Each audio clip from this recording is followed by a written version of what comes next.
Hoje nós começamos aqui um mini curso de 3 encontros apenas sobre patologias construtivas.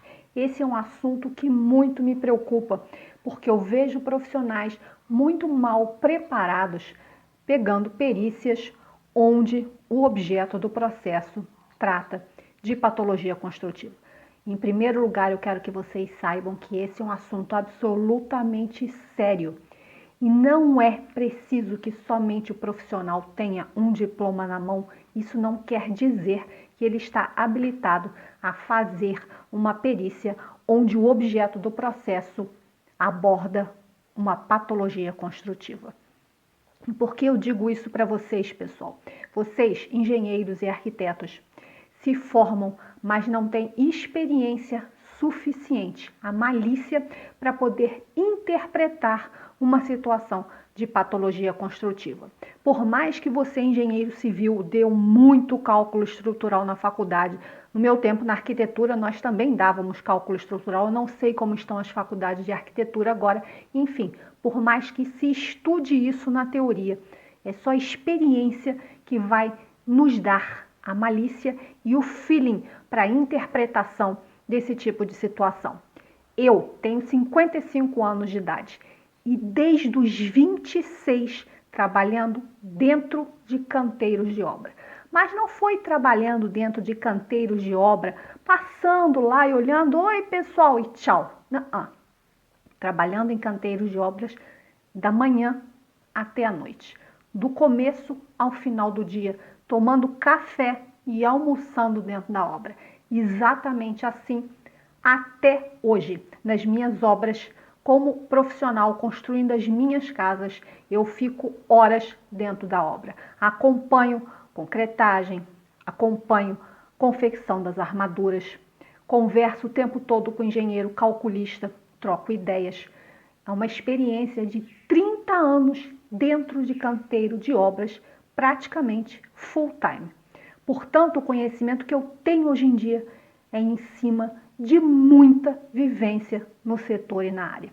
E hoje eu vou falar aqui na nossa primeira aula, no nosso primeiro encontro sobre patologias construtivas, um erro muito comum em uma interpretação na perícia, onde o objeto trata de uma patologia construtiva. E vou aqui abordar um caso de uma perícia que eu fiz, uma perícia extrajudicial, um laudo extrajudicial que eu dei, e fui chamada para avaliar de um prédio, um condomínio vertical, onde ele apresentava fissuras. E aí eu falo para vocês em primeiro lugar, vocês apareçam lá nesse local onde está acontecendo o problema, a patologia onde estão aparecendo as trincas. A primeira conclusão de cara que se chega é que houve erro construtivo. Muito cuidado, nem sempre isso procede. No caso desse prédio, que vai servir de exemplo hoje para a nossa aula aqui, eu fui lá porque o prédio apresentava um prédio razoavelmente novo, com poucos anos de construído, já apresentando sinais de problemas de fundação e estrutura.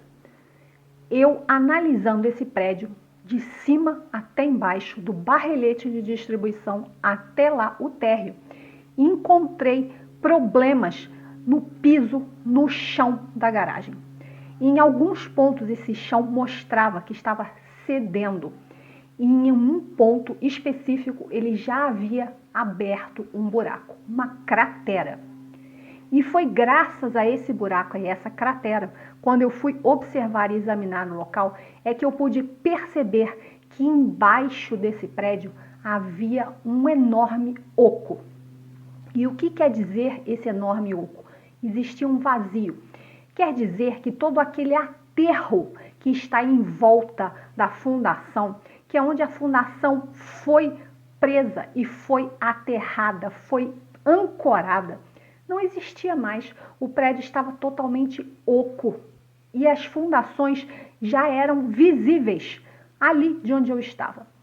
Sendo que, quando isso acontece, é muito comum isso ter ocorrido não por algum tipo de erro de construção, mas por vazamento. E foi o que eu descobri ali naquela situação.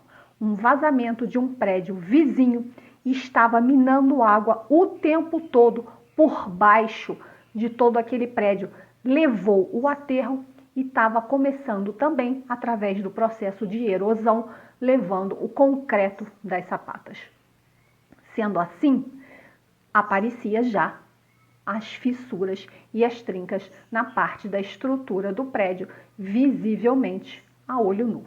Então, esse é um exemplo onde eu mostro para vocês, e o que eu quero deixar bem claro aqui nesse nosso primeiro encontro de patologias construtivas, o quão importante é que essa avaliação de vocês profissionais seja cuidadosa e tenha um leque na cabeça de vocês de opções possíveis para aquilo ali estar acontecendo. Não é tão simples assim. Não basta você olhar, ver uma fissura e chegar à conclusão foi erro de construção. Muitas vezes a construção foi absolutamente perfeita, mas um agente posterior à construção, um acontecimento posterior àquela obra, pode estar provocando um problema muito sério. E dependendo, nesse tipo de situação, de um vazamento, dependendo do volume de água, ele pode ser tão intenso que ele vai realmente carregar esse aterro e começar a provocar erosão na fundação de uma forma absurdamente rápida. Então, pessoal, hoje no nosso primeiro encontro eu quero dar um alerta aqui para vocês. Se preparem muito antes de pegar esse tipo de perícia, porque não é tão fácil quanto parece. O diploma não nos dá conhecimento suficiente para pegar determinados tipos de trabalho. Somente a experiência, a vivência, muito estudo, muita pesquisa, seja autodidata, busque cursos profissionalizantes. Aqui mesmo no meu canal eu tenho nosso curso de gestão de obras e perícia, onde eu abordo várias situações de patologias construtivas diferentes em videoaula e com o modelo do laudo que eu fiz lá dentro da plataforma do curso. Isso é absolutamente importante, esse estudo minucioso, para que vocês possam entender a complexidade de cada situação diferente, porque isso vai abrir a mente de vocês para fazer vocês saberem e tomarem conhecimento do leque de possibilidades que existe numa situação de patologia construtiva. Então, toda vez que vocês forem chamados para verificar uma situação de desgaste de estrutura, de aparecimento de trincas, de fissuras, olhem com olhos de águia e pensem com um leque de possibilidades. Não existe só uma possibilidade que é o de erro construtivo. Não, existem um monte de opções. Por exemplo, vocês precisam fazer perguntas ao seu cliente.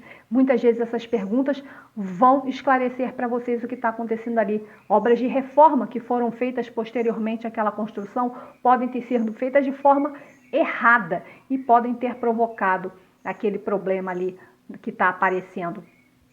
Um vazamento do vizinho, um vazamento que vem do sistema de captação de água ou de esgoto da própria rua, também acontece muito isso, está trazendo água para dentro do prédio, para a parte de baixo, atingindo as fundações. Nesse caso que eu peguei era água vinda do vizinho, de um vazamento do vizinho, que trazia a água num nível bem alarmante e estava levando o aterro e as fundações junto. Então, isso aí é realmente um caso bem específico, mas muito mais comum do que vocês podem imaginar. Vazamentos acontecem o tempo todo, ainda mais esses vazamentos por baixo da terra que ninguém está vendo que está acontecendo. E eles vão levando a estrutura, às vezes, da própria casa, do próprio imóvel que está com vazamento e às vezes dos imóveis vizinhos também. Então, hoje eu citei aqui esse exemplo que foi de um laudo que eu passei extrajudicial, que é extremamente importante para elucidar e para ilustrar para vocês aqui nesses 3 encontros que nós vamos ter sobre patologias construtivas, o quão complexo é esse tipo de avaliação e o quanto cuidado vocês devem ter antes de chegarem a qualquer conclusão. Examinem desde o barrelete de distribuição até o térreo com muito cuidado e com olhos de lince, ok? Então, até o próximo encontro sobre patologias construtivas.